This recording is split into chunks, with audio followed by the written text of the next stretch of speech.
Film की शुरुआत होती है आर्थर इन्हीं एक्वामैन को दिखाने से। हमें पता चला कि उसकी जिंदगी पूरी तरह से बदल गई है। वो एटलांटिस का राजा बन गया है। उसकी शादी मीरा से हो गई है, जो दूसरे किंगडम के राजा की बेटी है, और अब इनका एक बेटा भी है। अब कहानी शिफ्ट होकर आ जाती है इस मूवी के विलन पर, जिसका नाम ब्लैक मैंटा है। उसके डैड की मौत हो गई थी, पर वो उनके मरने का जिम्मेदार हमेशा से आर्थर को समझता आ रहा है। इसलिए ब्लैक मैंटा आज भी आर्थर से बदला लेने का फैसला करता है। वो अपने लिए खास किस्म का पावरफुल सूट भी बना रहा था और इस बात का भी इंतजार कर रहा था कि सूट पूरा होने के बाद मैं एक्वामैन से लड़ाई करूं। इसके बाद हम एक डॉक्टर को देखते हैं जो मरीन साइंटिस्ट भी था, यानी समंदर के नीचे की दुनिया का, और अभी वो एटलांटिस के ऊपर ही रिसर्च कर रहा था। उसकी कोशिश थी कि एटलांटिस को ढूंढकर वहाँ जाए और उसे सबके सामने बाहर दुनिया में ला सके, ताकि वो ये साबित करने में कामयाब हो जाए कि एटलांटिस जैसी दुनिया सच में पाई जाती है। एटलांटिस की इस रिसर्च को लेकर वो साइंटिस्ट एक बार अंटार्कटिका जाती है और वहाँ की बर्फ में कोई चीज ढूंढने की कोशिश करने लगती है। लेकिन तभी साइंटिस्ट और उनकी टीम पर ऑक्टोपस जैसा कोई मॉन्स्टर हमला कर देता है, क्योंकि उसकी बड़े बड़े टेंटिकल्स भी थे। तो इस वजह से साइंटिस्ट अपनी टीम के साथ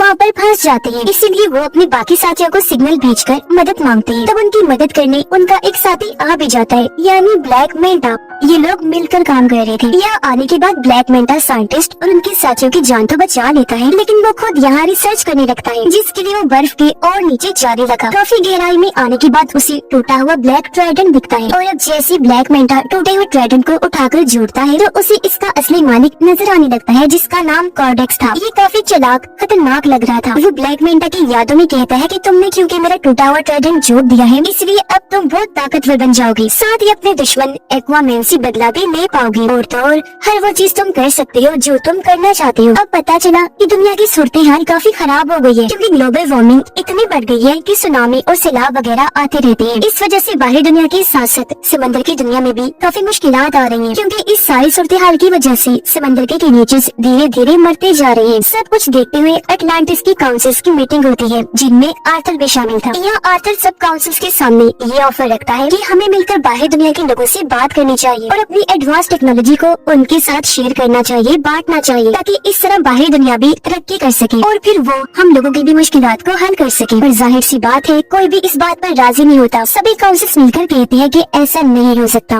उधर ब्लैक मैंटा का सूट पूरी तरह तैयार हो गया था और अब वो ये चाह रहा था कि मैं किसी तरह एटलांटिस में घुसकर ओरिकेल्कम को चुरा लूं। अब ओरिकेल्कम एटलांटिस किंगडम में पाया जाने वाला एक तरह का मेटल है, जो बिल्कुल पेट्रोल की तरह काम करता है। इसके अलावा भी ओरिकेल्कम के बहुत फायदे हैं। तो अब ओरिकेल्कम को पाने के लिए ब्लैक मैंटा अपनी टीम के साथ एटलांटिस में घुस जाता है और वहाँ पर हमला कर देता है। अब उसकी तबाही को देखकर मीरा उसे रोकने के लिए ब्लैक मैंटा के पास जाती है, पर क्योंकि ये नया पावरफुल सूट पहनकर वो काफी ताकतवर बन गया था, इसीलिए मीरा पर ही हमला करके जख्मी कर देता है, जिससे वो बेहोश हो गई। ब्लैक मैंटा दोबारा से मीरा के पास आया। इससे पहले वो कोई और हमला उस पर करता, यहाँ आर्थर आ जाता है। अपनी वाइफ को बचाने के लिए वो अपने दुश्मन ब्लैक मैंटा से लड़ने लगा और इस तरह इनके जबरदस्त लड़ाई होने लगती है। लड़ाई के दौरान ब्लैक मैंटा की टीम उसे सिग्नल भेजती है, जिससे वो समझ गया कि मेरी टीम ने ओरिकेल्कम ढूंढ लिया है। इसका मतलब कि अब वो वापस जा सकता है। तो इसीलिए लड़ाई को बीच में ही छोड़कर वो यहाँ से निकल गया। सही सलामत भागने में भी कामयाब हो जाता है। अब मीरा की हालत काफी खराब थी, जहाँ तभी उन दोनों के पास आर्थर की मॉम आई। आर्थर की मॉम उसे कहती है कि ये बात काफी सोचने वाली है कि अगर ब्लैक मैंटा सच में इधर एटलांटिस में ओरिकेल्कम को ही लेने आया था, तो फिर तो यकीनन कुछ बुरा होने वाला है। तब ये सुनकर आर्थर अपनी मॉम से कहता है, तो फिर इस मामले में हमें मेरे भाई ऑर्म की मदद चाहिए होगी। पर क्यों? तो आर्थर जवाब देते हैं, क्योंकि मेरा भाई ऑर्म एटलांटिस के साथ साथ ओरिकेल्कम के बारे में भी काफी अच्छे से जानता है। वो एटलांटिस की पूरी तारीख के बारे में जानता है। ये सुनकर आर्थर की मॉम कहती है, पर ऑर्म तो एक दूसरे किंगडम फिशरमैन की जेल में कैद है, तो फिर भला वो कैसे आ सकता है? जिस पर आर्थर जवाब देता है, मैं खुद फिशरमैन किंगडम जाऊंगा और जेल से ऑर्म को छुड़वा कर ले आऊंगा। उसने ऐसे किया, वो सीधा फिशरमैन की जेल में पहुंचा। जल्दी ऑर्म को ढूंढ भी निकालता है, ऑर्म को लेकर वहाँ से बाहर आ जाता है। पर इससे पहले वो यहाँ से निकलते ऑर्म को फिशरमैन किंगडम के गार्ड्स घेर लेते हैं। ऑर्म की हालत अब काफी खराब हो गई है, क्योंकि यहाँ उसे ठीक से खाना नहीं दिया जाता था, जिस वजह से उसका जिस्म काफी कमजोर हो गया था। पर जैसे ये बाहर आए और समंदर का पानी इसके जिस्म को लगा, वो पहले की तरह सेहतमंद और ताकतवर बन जाता है। उसके पास पहले जैसी पावर्स भी आ जाती है। इसलिए ऑर्म अकेला ही गार्ड से भिड़ गया, उन पर भारी पड़ता है। एक ही झटके में सभी गार्ड्स को मार के रख देता है, जिसके बाद दोनों भाई यहाँ से निकल जाते हैं। रास्ते में बातें करते करते दोनों एक दूसरे को अपनी अपनी जिंदगी के बारे में बताते हैं। आर्थर ऑर्म से कहता है कि मैं एटलांटिस लैंडरिस का राजा बन बन के थक गया हूँ। अब मुझे इस काम में बोरियत होने लगी है। लेकिन ये सुनकर ऑर्म को काफी हैरत हुई। वो आर्थर से कहता है कि जिस राजा की गद्दी को पाने के लिए मैंने भी बचपन से कोशिश की कि मैं राजा बन जाऊँ, पर वो गद्दी तुम्हें मिल गई जिस गद्दी की तुम्हें कोई परवाह भी नहीं है। ये बात तो काफी अजीब और कमाल की है। जिसके बाद ये दोनों सीधा किंगफिश के पास गए और उससे ब्लैक मेंटा के बारे में पूछने लगते हैं, जिस पर किंगफिश दोनों को जवाब देता है कि ब्लैक मेंटा तुम दोनों को एक आइलैंड पर मिल सकता है जो आइलैंड साउथ एरिया में है। और अब ये सुनकर दोनों भाई साउथ एरिया की तरफ निकल जाते हैं उस आइलैंड पर जाने के लिए। पर यहाँ आकर उन्होंने देखा कि पूरा आइलैंड ही बदला हुआ है। ऐसा लग रहा है जैसे ऑरिकेल्टम को जलाकर उसका धुआं यहाँ फैला दिया गया है, जिससे यहाँ के पेड़ पौधे यहाँ तक कि जानवर भी पूरी तरह म्यूटेट हो गई है, बदल गई है, जिस वजह से उनका साइज काफी बड़ा हो गया है। यहाँ तक कि इधर की चूहे भी इतनी बड़ी हो गई हैं कि उनका साइज हाथी जैसा लग रहा है। साइंटिस्ट दिखाया गया जो इस वक्त ब्लैक मेंटा के ठिकाने पर होता है। यह साइंटिस्ट जब कोडेक्स के टूटे हुए ब्लैक ट्राइडेंट को देखता है तो बिना सोचे उसे पकड़ लेता है और अब उसे छूते ही साइंटिस्ट को भी अपने दिमाग में कोडेक्स दिखाई देने लगता है, जो साइंटिस्ट को भी गलत काम करने के लिए कहने लगा जैसा उसने ब्लैक मेंटा को कहा था। पर तभी यहाँ ब्लैक मेंटा आ गया। वो साइंटिस्ट के हाथ से ब्लैक ट्राइडेंट लेते हुए कहने लगा, साइंटिस्ट जी आप जानना चाहते थे ना कि मेरा मकसद क्या है, तो सुनो। मेरा मकसद ये है कि मैं आर्थर और उसके पूरे खानदान को खत्म कर दूं, और अगर ऐसा करने के लिए मुझे किसी शैतान से भी डील करनी पड़ी तो मैं इसके लिए भी राजी हूँ। तभी हमने देखा कि ब्लैक मेंटा के इस ठिकाने को ढूंढते हुए यहाँ आर्थर और ऑर्म भी आ जाते हैं, जो आते ही साइंटिस्ट से मिले। वो क्योंकि समझ गया था कि आर्थर और ऑर्म एटलांटिस से आए हैं, तो वो उन्हें बता ही देता है कि उसका मकसद एटलांटिस को भी बर्बाद करने का है। इसी के साथ साइंटिस्ट दोनों को ब्लैक ट्राइडेंट के बारे में भी बता देता है, और ये भी कि जैसे उसे छुआ जाए ट्राइडेंट के मालिक कोडेक्स की यादें दिखाई देने लगती हैं। इनकी बात चल ही रही थी कि तभी यह ब्लैक मेंटा की टीम के लोग आर्थर और ऑर्म पे हमला कर देते हैं। लेकिन ये दोनों ही भाई मिलकर बहादुरी से उनका मुकाबला करने लगे। ये उनको काफी बुरा मार रही थी कि तभी यह ब्लैक मेंटा आ जाता है, वो भी अपना पूरा सूट पहने हुए, और अब वो इन दोनों से लड़ाई करने लगता है। लेकिन इस बीच ऑर्म गलती से उस ब्लैक ट्राइडेंट को पकड़ लेता है, जिस वजह से उसे भी कोडेक्स की यादें दिखाई देने लगती है। तो ये सब होने की वजह से कुछ देर के लिए ऑर्म का लड़ाई पर से ध्यान हट जाता है, जिसका फायदा उठाकर ब्लैक मेंटा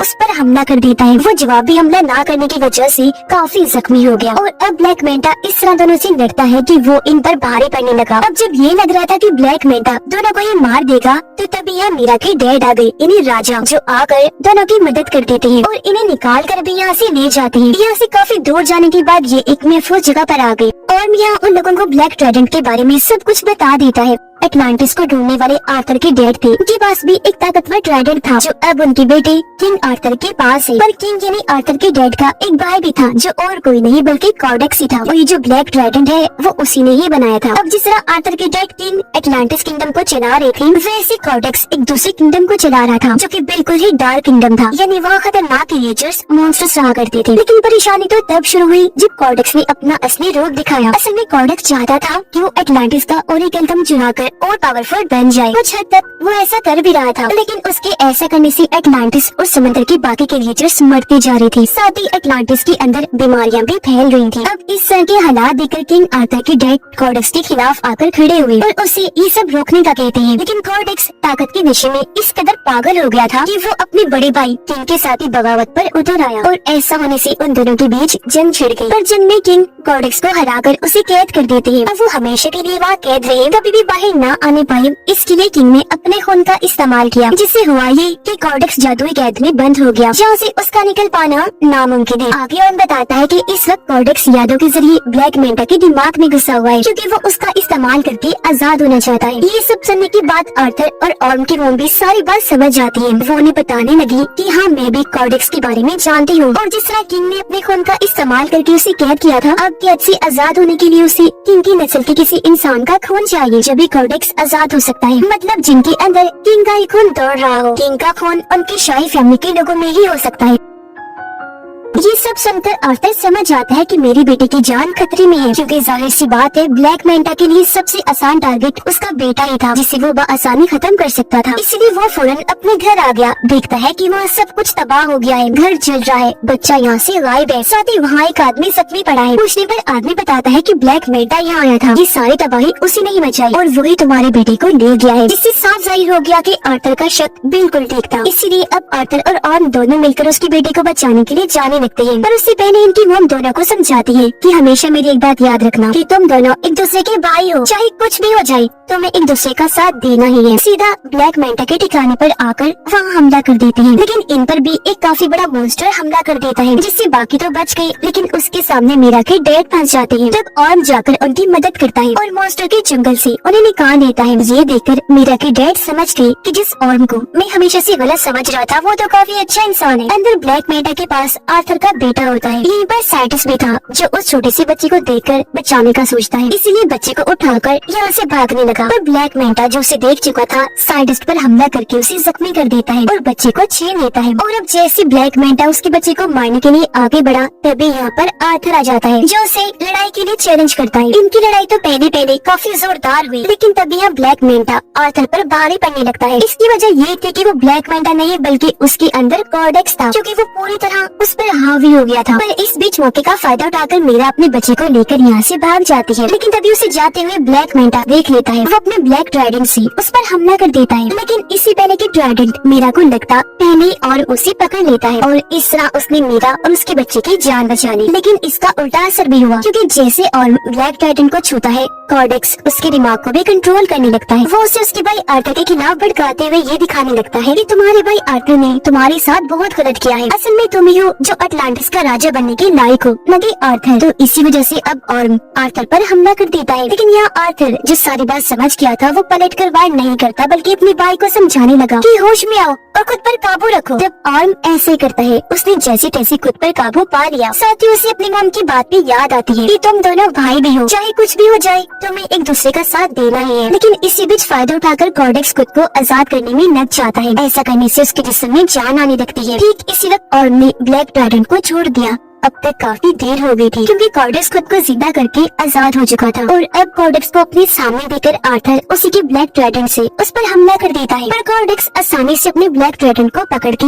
आर्थर पर हमला करने की कोशिश करने लगता है, पर उससे पहले ही आर्थर अपने वाले ट्राइडेंट की मदद से उसके ब्लैक ट्राइडेंट को तोड़ता हुआ कॉर्डेक्स को जा लगता है, जिससे आखिरकार वो भी अपने ट्राइडेंट के साथ साथ खत्म हो जाता है। उसके खत्म होते ही पूरी जगह भी तबाह होने लगती है। धीरे धीरे करके ये सारी जगह टूटने लगी थी और तभी इसके नीचे ब्लैक मैंटा दब जाता है। पर उसे मुसीबत में देखकर आर्थर उसके सामने मदद के लिए हाथ बढ़ाता है, पर ब्लैक मैंटा इनकार कर देता है ये कहकर कि शुक्रिया, मुझे तुम्हारी मदद नहीं चाहिए, तुमसे मदद लेने से अच्छा मैं मरना पसंद करूंगा। तो इसी वजह से ब्लैक मैंटा भी वहीं दबकर मारा जाता है, जबकि आर्थर और उसके बाकी साथी वहाँ से बाहर निकल जाते हैं। यह आर्थर ऑर्म से कहता है कि अब तुम बिल्कुल आजाद हो, तुम्हें अब किसी भी जेल में जाने की जरूरत नहीं पड़ेगी, क्योंकि फिशरमैन की जेल में हम ये कह देंगे कि तुम यहाँ दबकर मारे गए हो और अब तुम यहाँ से जाओ और आजादी से अपनी जिंदगी जियो। ऐसा होने के बाद पूरी तरह अब ऑर्म भी आर्थर को अपना भाई मान लेता है, क्योंकि उनकी गलत फहमियाँ दूर हो गई थी और कहने लगा कि अटलांटिस को जैसे राजा की जरूरत है तुम बिल्कुल वैसी हो, ये किंगडम तुम्हारा ही है। इसके बाद हम देखते हैं कि आर्थर अटलांटिस को दुनिया के सामने ले आता है। बाहरी दुनिया में आकर इस किंगडम के बारे में वो सब कुछ बता देता है। उसने ये भी कहा कि अब से हम अटलांटिस की टेक्नोलॉजी को दुनिया के साथ भी शेयर करेंगे, जिससे होगा ये